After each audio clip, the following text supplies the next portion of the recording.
Gabriel said, I take a multivitamin B gummy with elderberry. That's awesome. Sounds a lot better than the Flintstone vitamins.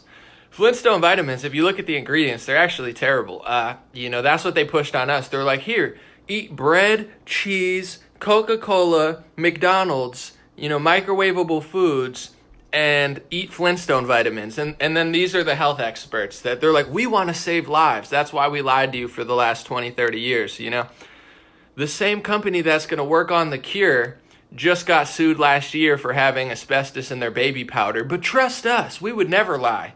Don't look at the history of our health companies that, have roots in Nazi Germany where they were doing nefarious things. We totally changed. Don't ignore the fact that all right, I don't want to get too hyped up. We just started. Thank you, Scott. Thank you, guys. God bless you guys. All right, let's get into it. Someone said, watching for one of the main swing states, Wisconsin. Thank you, Molly. Wisconsin needs to get on the ball. They lost that Supreme Court seat the other day, so that's not cool. But it is what it is. I don't live in Wisconsin, so I don't really care. But overall, I saw that the Democrats had a big win in Wisconsin. Anyway, first thing I want to talk about, the only thing I want to talk about, then we'll get into questions, the World Health Organization. So Trump kind of seemed to catch on last week, and he halted or froze the funding earlier this week, rather, or maybe last week since it's Wednesday. The days are kind of sticking together now that I'm quarantined. But World Health Organization, people are freaking out. Bill Gates is very, very upset. Who could have saw that coming? Bill Gates says, don't do this, don't stop this. But let's take a little quick look at the World Health Organization. It's been in several of my previous videos, but it's a specialized agency of the United Nations. People know the United Nations. Trump has also had some issues with them over the last couple of years. They've been very, very inaccurate, very deceptive this entire time, and people really need to take a look at it. In January, they said, I've said it a bunch of times, but they said that the coronavirus couldn't transmit between humans. So for years, the World Health Organization has been warning of an influenza pandemic. That's one of their top health threats on their website. So when one came, they were totally wrong in January. Trump decided to shut down travel in January, late January, to China. World Health Organization came out and said that it was fear and stigma. They tried to say it was xenophobic or hateful. So they were wrong on that. Even to this date, you could look on World Health Organization's Twitter. They say that COVID-19 is not airborne. So they're telling people it's not, you can't get it transmitted through the air. This is not settled science by any means. There's several scientists, several universities, several study groups with, very prestigious backgrounds who completely disagree with the World Health Organization. They say that it is airborne, and there's more than enough evidence that says it is. I don't know if it is or isn't, but the science is not settled, and the World Health Organization is stating, as if they for sure know, contradicting themselves with other people. World Health Organization's been wrong about the death rate. Early in January, or maybe it was February, early March, I can't remember the exact date. Actually, just so I don't like to be inaccurate, let's see. Let's look it up because I don't want to be wrong. Okay, it was March 3rd, so early March, World Health Organization said coronavirus death rate is 3.4. So they fear-mongered and told everybody it had a 3.4 global death rate, higher than their previous mark of, I believe, 2.0. Neither of those seem to be right. Even Bill Gates now admits he thinks it's a 1.2 death rate, which is 2 to 3 times lower. And other studies, I think it's the Lancet study, says it's 0.66, death rate. And for weeks, we've been saying on this channel, we knew the death rate was wrong because the science is very simple. For some reason, and we're going to get into why and how they do this in other categories as well. They've replaced scientific reasoning, real science, the experiments you're supposed to do, with indoctrination and political agendas. Real science says if you're not giving out tests to everybody, and it's asymptomatic in a lot of people, you don't know how many people have it. So if you're going based off of the amount of confirmed cases to deaths, it's going to be massively inflated because according to your own research, most people haven't even got tests yet. So we knew those death rates were wrong, but World Health Organization decided to push them anyway. They were wrong about the death rates. They were wrong about human-to-human transmission. They were wrong about the travel bans. They were wrong. They're probably wrong about if it's airborne or not. We'll find out. Who are these people and why are they so ridiculously wrong? And in what other categories are they wrong in? It reminds me of, and this comes from Let me see real quick, just to search. I don't want to be. They're the same people behind, let's see, the Paris Climate Agreement. And there's a lot of correlations between climate change agenda and the COVID-19 science experts. They were behind the Paris Agreement when it came to climate change. The United Nations, which is also the World Health Organization, is an agency. The Paris Climate Agreement, no matter how much they put into it, even if it went off, it wasn't going to change the degree of the planet at all. It was going to have little to no change. That's why the Alexandria Ocasio-Cortezes want to go further and further and further and further with the Green New Deal, because they believe all this stuff. So they're like, we need to go further. The Paris Agreement doesn't go far enough. I'm trying to get to where I was, but they push the same type of science with the climate accords. They push these grandiose things that'll shift the world economy, that'll change how we operate, and they're not even sure that their science is right, or even if they do what they say they're going to do according to their own science, it's not even enough to change the degree of percentage. But they look at climate change the same way they look at COVID-19. They put in this false data. They're filled with false death rates, false confirmed cases, false understanding of where it originated. They don't want to look into where it originated. Did it leak from a lab? They don't want to look into it because one of their biggest funders besides the U.S. is China. So there's a massive conflict of interest. They seem to be closer to the Chinese government than they are to the American government. So they don't even want to research where it came from. If you don't know where it came from, you don't know what type of virus it is, as opposed to, is it altered? Was it lab created? Was it lab leaked? Or did it start in a wet market? It's a big deal. When did it start? When did it get to the United States? If it got to the United States in December or November, then herd immunity might play a part in certain areas, and you might not have a big impact from social distancing. This is all real science. If the virus came in 2018, I'm not saying it did, but just there's no such, you can't just hide from a virus that's been here for 2 years if it's already circulated. They don't know these things, and they're not trying to know. And it's the same with their climate situations. They fill their models, they fill their charts with a bunch of false data or incomplete data or biased data, where they keep out data that doesn't agree with their, hypothesis. To give you an example, when it comes to planet Earth and it comes to their planet Paris Agreement and all this stuff they were trying to do, they use the same logic that they use with this. They say, worst comes to worst. I have debates all the time about the climate, and people say, worst comes to worst, we just, clean the air a bunch. Worst comes to worst, we just stop pollution. What do they say with COVID-19? They say, worst comes to worst, we saved a few lives. Worst comes to worst, we saved a few lives. The air got cleaner because we stopped producing in major cities. They don't care. These type of people, the UN, the World Health Organization, they don't care about global economies. They don't care about millions of jobs, salaries, lifestyles. They don't care if you can go to the gym or not. They don't care if you lose freedom. In their head, it's, worst comes to worst, we stopped pollution. We saved a few lives.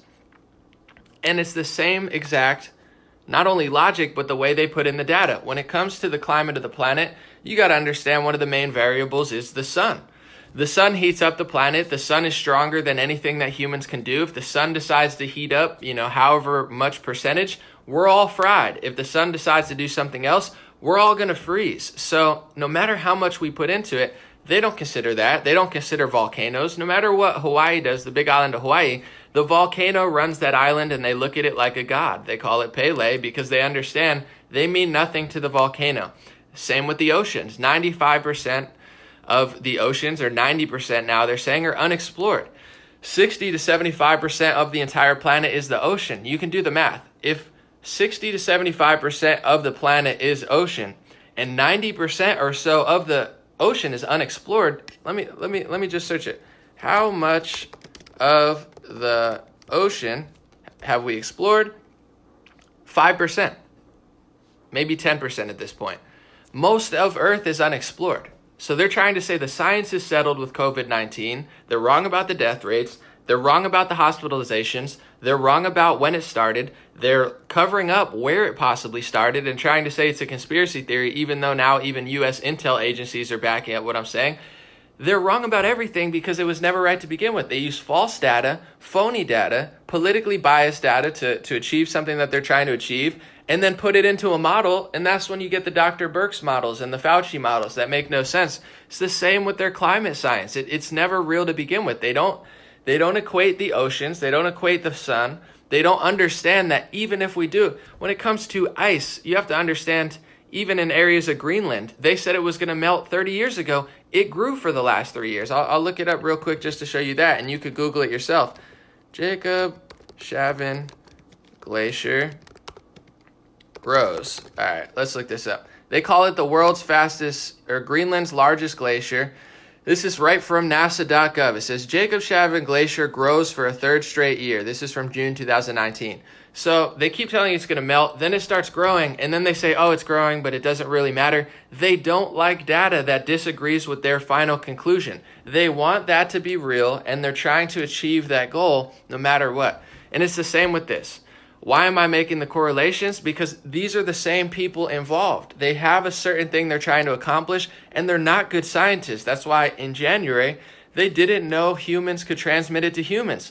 In February, they thought the travel ban was a stigma or a racist sort of thing. In March, they told people that, they're still telling people that it's not airborne, while other scientists are saying it is airborne. They're saying that it's a 3.2 death rate, which a third grade scientist could understand that. A third grade kid in class, if you're not giving tests out to everybody, confirmed cases to death rate, that's not the real death rate. You're leaving out millions of cases that haven't been confirmed. They don't know this, and now New York City yesterday, New York Times is saying they're going to add 3,000 people because, they just think so. They never even gave them a test. They're just guessing that they had COVID-19. These numbers were never supposed to be right. So the point I'm getting to is I like real science. I don't care if you're liberal or conservative, but these type of organizations, the World Health Organizations, it's a global power grab. They have agendas, they have motives, they have relationships with China, they have relationships with United States elites who hate the president of the United States, who want to accomplish what they want to accomplish. If they destroyed the entire economy for climate change and their science was wrong, in their head, we just stop pollution a little bit, so it's okay. They don't care about your salary. They don't care about your job. They don't care about your way of life, the strength of the dollar, national security. It's not a big deal to them. It's the same with this COVID-19 stuff. Even Trump's buying into it. He's saying if I didn't stop this, millions of people would have died. Possibly. I'm not saying that that's not a possibility. The virus is bad. It could have spread further. But the equation is not complete. They're going off of phony data that they gave them. And Trump is thinking he's the hero. I stopped it early. Look at Sweden. They're not. They had 100 deaths yesterday. The other 2 days, they had like 12, 14, very low amounts. It's not 50 times higher. It's not 100 times higher, even per capita. How many people are in Sweden? Sweden, population, 10 million. It's not great per capita, but we'll see. Is it going to go up to 500, 1,000, 2,000? Are they going to experience 50 times as many people dying? We'll see. We'll see if it's that bad. Other countries, India, Brazil, other countries didn't do as much as we did. You could even look, there's articles now, and I'm not saying the virus isn't bad. I'm just saying the real science behind when did each state shut down, how bad is coronavirus there? There's no correlation to show that early shutdown equals massively better results. It just doesn't exist right now. And this is the type of science they don't want to talk about because it doesn't mesh well with what they want it to be.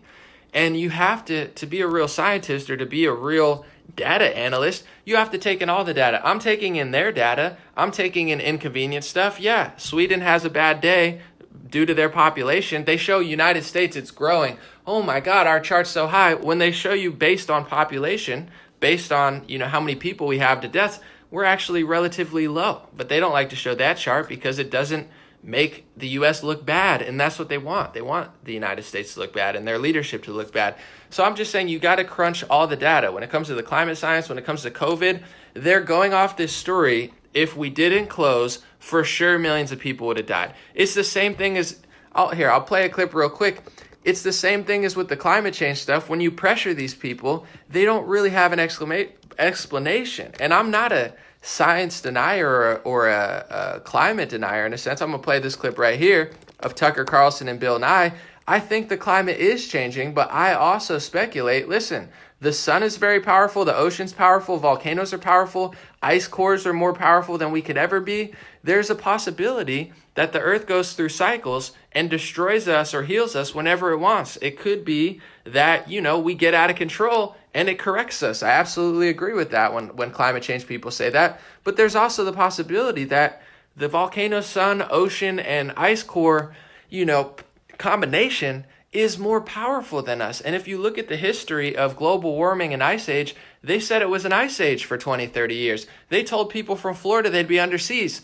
Last year they had to change. They had these big signs that said these ice things, glaciers you're looking at, are going to be melted by 2020. They had to change them because they're still there and they're doing fine. So these people act, the Bill Nyes, the Bill Gates, they act like the science is settled. And when you actually pressure them to ask them what would have happened if we didn't make all these changes, their answers are banana. Here's Tucker saying, what would have happened if we didn't do what we're doing? And he says basically like certain things wouldn't grow for farmers. Like he doesn't even say the world would be catastrophic. Listen. Popularizer, and I just think, and that's fine. Economics. It's hilarious. But so I'm just saying, look, to the extent that you prevent people, if you prevent people from having an honest conversation, you're doing a grave disservice to science. Don't you think that? So you asked how long it would be before, what the climate would be like if humans weren't involved right now. Is that right? Yeah. Yes, that's exactly right. So at what point would it have changed? And I'm just saying, you don't actually know because it's unknowable. So why aren't you open to interrupt me? Okay, it takes you quite a bit less than 6 seconds. So the climate would be like it was in 1750. And economics would be that you could not grow wine-worthy grapes in Britain as you can today because the climate is changing. The use of pesticides in the Midwest would not be increasing because the parasites are showing up sooner or the pests are showing up sooner and hanging around longer. So this is like a 10-minute episode. Tucker basically is asking questions and saying, listen, I think the climate change is real. He says, I think the climate is changing, but he says, what is the difference between, human interaction? How does it affect the climate? And how do you for sure know that? Of course, Bill Nye doesn't for sure know that. He's speculating that he does know that. But his answer is, when he finally gets in a corner and says, what would have happened if humans weren't here? He says that UK wouldn't be able to grow grapes and, certain pesticides wouldn't work well in the US. He doesn't say everything would be underwater. He doesn't say it would have been catastrophic, like doomsday prediction stuff. He says you wouldn't be able to grow grapes. And this is the funny thing. Not only is that not a huge deal, species get extinct all the time. There's a great George Carlin clip about it. He says, you could save all the species you want, but if you look at the history of humanity, millions of species have gone under without human interaction. It's not like our fault. That's what nature does, whatever you want to call it. It happens. Things go extinct, things grow, things disappear. Every day in the Amazon, things are created, new things happen. We could save tigers and stuff. That's excellent. But when you really pressure these people to say, what would it have been like? What would the climate have been like without humans?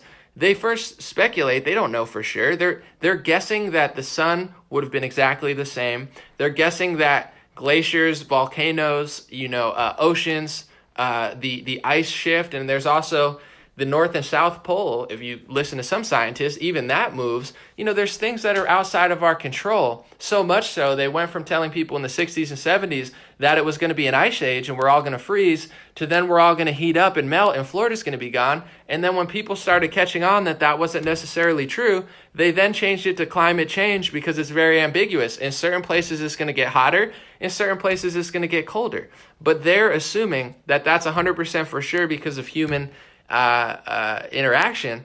But when you pressure them, like he did to Bill Nye, he said you wouldn't be able to grow grapes. That's not what it sounds like you're saying. And you get what I'm saying? So they say, oh, if we're wrong, we just saved the planet. If we're wrong, we just saved a few lives. But that's not necessarily true. In the Covid-19 situation, they're assuming that China is telling the truth, that World Health Organization is telling the truth, that the CDC is telling the truth. And if you look at what they're saying, it doesn't even add up to what they say they're saying. So they're not telling the truth. We don't know when it started. We don't know how it started yet. It's still up for grabs, even though they're trying to say it is. We don't know when it came to the United States. Did it come in January when they found the first person? That's when they tested. How do you test for a virus that you don't even know existed. Here's a question they'll never ask. Who rang the alarm on COVID-19? Who was it? Someone in China at a certain point in December or January named COVID-19 and said, here it is, look out for it. And then people started testing for it and studying it. That doesn't mean it started in December. That doesn't mean it started in January. That means that these World Health Organizations and the United States government and the Chinese government started looking for it in December or January. That doesn't mean, how do you know? They don't know. It could have been here for a year. It could have been here for 2 years. It could have been here for 5 months. It could have been here for 3 months. If that's the case, the social distancing science changes. Do you think say there's a new flu? If the flu's been here for 5 years, does social distancing work the same exact way as if the flu has been here for 2 months? No, their whole social distancing theory is based off of this virus just came to America in January. We need to slow the spread. But if you look at the data in California, it makes no sense. They're a massive state that has one of the biggest travel destinations in the United States from China and other places, and they're very, very low in cases. So that theory doesn't even make sense. So when did this virus come here? Social distancing doesn't work unless you get an early start. And here's other questions they're not asking. The World Health Organization, the CDC, none of them. What type of virus is this? Is it something that comes back twice a year, similar to the flu? Is it something that comes in winter and then dies off in summer? Is it going to come back in the fall? Are we going to do this every single time? Questions are science. Speculating is science is not, the term science is settled is like President Trump saying, my speech is settled. I'm going to answer no questions. Any questions that a reporter have, I'm not going to answer. My science is settled. I can't be questioned. That's not science. It's not even close to science. And their own science, there's a reason they're wrong about the death rate. There's a reason they were wrong about hospitalizations.